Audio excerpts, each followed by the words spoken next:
Snow had a way of quieting the world, especially in late January, when it fell thick and slow, as if the sky itself had grown tired. In the small town of Ashcombe, tucked into the hills of northern Vermont, winter didn't rush. It settled. Roofs bowed under white weight. Trees stood frozen mid-prayer. And sound, cars, voices, even grief seemed muffled beneath it all. Margaret Lewis stood at the kitchen window with a mug of tea cooling in her hands. Outside, the yard was unbroken white, except for the narrow path her husband, Henry, had shoveled earlier that morning. The kettle had screamed too loudly, startling her, and she'd poured the water too fast. She hadn't slept much the night before. Not since the doctor's appointment 2 weeks ago. Not since words like congestive, manageable, and time had entered her life again, unwanted guests. Henry sat at the table, repairing a tear in his old wool gloves. He was nearly 73, his hands steady despite the tremor in his knees. Retirement hadn't slowed him the way he'd feared. What slowed him was the silence. Their children were grown, scattered across states and responsibilities. Christmas calls had been warm but brief. The house, once loud with footsteps and slammed doors, now echoed with ticking clocks. "We don't have to go today," Henry said gently, without looking up. Margaret knew what he meant. She also knew she would go anyway. The shelter was an hour away, down roads narrowed by snowbanks taller than fence posts. They'd talked about it for months, adopting a dog. Not a puppy, never a puppy. Something calmer, older, something that didn't need too much. "I just want to look," Margaret had said, the first time the idea surfaced. They both knew looking rarely stayed that way. The Ashcombe County Animal Shelter smelled of bleach and wet fur. The heat inside fogged Margaret's glasses as soon as she stepped through the door. A volunteer named Claire greeted them, her cheeks pink from cold, her smile practiced but sincere. "You're here about the senior adoption?" she asked. Henry nodded. "We saw the notice online." Claire hesitated, just a beat too long. "There's one," she said. "He's special." They followed her down a corridor of kennels. Dogs barked, sharp, hopeful sounds. Tails wagged against metal doors. Then the noise thinned, faded until they reached the end. In the last kennel lay a German shepherd. He didn't rise when they approached. He didn't bark. His coat was grizzled around the muzzle. Once black fur faded to ash. One ear stood tall. The other folded slightly, like it had forgotten its job. His chest rose and fell slow, measured. "This is Walter," Claire said softly. "He's 11, maybe 12. Owner surrender, arthritis, some hearing loss. He doesn't have much time." Margaret felt something tighten behind her ribs. Walter lifted his head then, eyes dark and steady. He looked at them, not with desperation, not with fear, but with something older. Acceptance, maybe, or patience. Henry crouched slowly, ignoring the protest in his knees. "Hello, old fellow," he said. Walter's tail thumped once against the concrete. Just once, enough. They signed the papers that afternoon. Walter moved through their house like a guest afraid of overstaying his welcome. He slept near the fireplace, rose carefully, and followed Margaret room to room at a respectful distance. At night, when the wind rattled the windows, he let out a low, almost inaudible whine, and Henry would murmur to him the way he once had to colicky babies. The vet confirmed what they already knew, months maybe. A year if winter wasn't too hard on his joints. "That's all right," Margaret said, her voice steady. "He's not alone anymore." Winter deepened. Snowstorms stacked days atop one another. The power went out twice. Roads closed. The world shrank to the house, the fire, the slow rhythm of care. Walter became part of it. He learned the creak of the third stair, the sound of Henry's cough, the exact moment Margaret's grief crested in the quiet hours before dawn. On those mornings, he would rise, stiff and slow, and press his head into her lap without being asked. Something about him felt purposeful.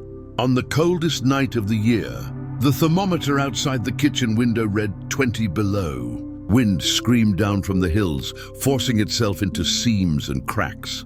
Henry fed the fire until the logs glowed white-hot. Margaret layered blankets. Walter paced, back and forth, from door to window, from fireplace to hallway. "Probably the storm," Henry said. But he watched the dog more closely than he admitted. At midnight, the power died. The house fell into sudden, unnatural quiet. No hum of the heater, no ticking clock, only wind. Walter stopped pacing. His ears lifted. His body stiffened. Then he growled. It wasn't loud. It wasn't angry. It was alert. Margaret felt her stomach drop. "Henry?" Walter moved toward the front door, nails clicking urgently on hardwood. Then he barked. Once sharp, demanding, Henry reached for his coat. Outside, the world was a white blur. Snow drove sideways, stinging skin. Walter pulled against the leash with strength neither of them knew he still had. He led Henry not down the shoveled path, but toward the tree line where the snow lay untouched. "Walter!" Henry shouted, voice torn away by wind. The dog didn't stop, and then, through the howl, Henry heard it. A sound not made by weather. A cry. Thin, weak, human. Henry ran. Henry didn't remember falling. Only the sudden burn in his knee and the way the wind stole his breath as he scrambled back up. Walter surged ahead, muscles tight beneath aging fur, dragging Henry toward the edge of the woods where snow piled deep and uneven. The leash went slack. Henry must have dropped it, but Walter didn't run. He stayed just ahead, stopping every few steps to look back. To be sure, Henry was still there. The cry came again. Closer now. It sounded like a child. Henry's heart hammered so hard he feared it might burst. He shouted Margaret's name into the storm, though he knew she couldn't hear him over the wind. Snow forced itself into his collar, his boots, his mouth. Every breath burned. Walter stopped near a fallen birch, its white trunk half buried. He began digging. Paws flew, slow at first, then frantic. Snow sprayed into the dark. Henry dropped to his knees beside him, hands numb, tearing away ice-crusted drifts. Beneath the snow was fabric, a coat, too thin for a night like this. "Oh God," Henry whispered. They uncovered a small body curled tight, face blue with cold, lashes rimed with ice. A boy, maybe 6, maybe younger. Henry scooped him up, pressing the child against his chest, shielding him from the wind as best he could. The boy stirred weakly, lips trembling. Walter leaned in, pressing his warm body against them both, his breath fogging the air. He whimpered softly, urgently, as if urging Henry to move. Henry staggered back toward the house, legs screaming, lungs on fire. Walter stayed pressed against the boy, never once pulling away. Margaret met them at the door, a scream tearing from her throat when she saw what Henry carried. She didn't ask questions. She wrapped the boy in blankets, shoved wood into the fireplace, called emergency services on the landline that miraculously still worked. "Hypothermia," the dispatcher said. "You did the right thing. Keep him warm. Help is coming, but roads are bad." The boy's name was Thomas. He had wandered from a nearby farmhouse during the blackout, chasing their dog that had slipped its leash earlier that evening. The dog had returned. Thomas had not. Walter lay beside the couch all night, head resting against the boy's small socked foot. He didn't sleep, didn't move, even when his breathing grew ragged, even when his legs trembled with strain. By dawn, the storm had passed. By noon, Thomas was airlifted to the regional hospital. By evening, the house was quiet again.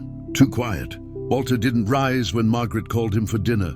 He lay by the fireplace, chest fluttering, eyes calm. Henry knelt beside him. "Easy, old friend," he murmured. Walter's tail thumped once. Just once. Enough. He was gone before the vet arrived. Spring came late that year. Margaret planted a small wooden marker beneath the birch tree, where Walter had stopped. Henry carved the name himself, hands steady. When Thomas visited that summer, holding his mother's hand, he brought a photograph. It showed a gray-faced German shepherd lying beside him in a tangle of blankets. "I remember him," the boy said softly. Margaret smiled through tears. Henry squeezed her hand. They had adopted Walter for his last winter. He had given them a lifetime.